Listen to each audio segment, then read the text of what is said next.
Alexandra Eala shares the advice she got from a Grand Slam finalist ahead of the Australian Open. Alexandra Eala will head to the Australian Open full of hope in what will be her first main draw match at the Melbourne event.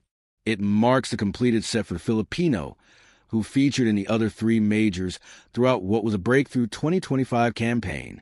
Just 20 years old, it has been a mesmeric past 12 months, in which she has seemingly broken every tennis record held in her home country. And yet, she remains hungry for more, having just received advice ahead of the Australian Open from a former Grand Slam finalist.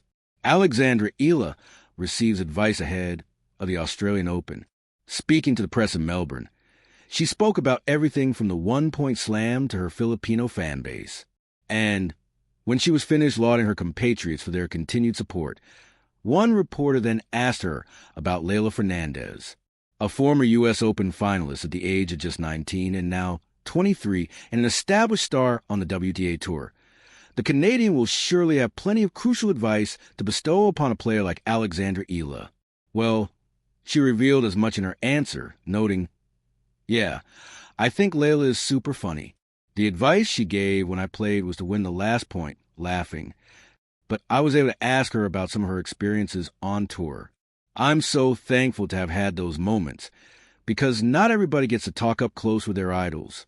I hope I can embody some of what she was able to do, and her success, yeah." Eala admitted she'd been surprised by her fans in Australia already, and that's even before the first Grand Slam of the year gets underway. Alexandra Eala's Australian Open dilemma. For 99% of the players who have qualified for the Australian Open, making it into the second week would mark a dream come true. However, Eala finds herself in a unique and enviable position where, if she did accomplish that feat, it might be tinged with an element of sadness.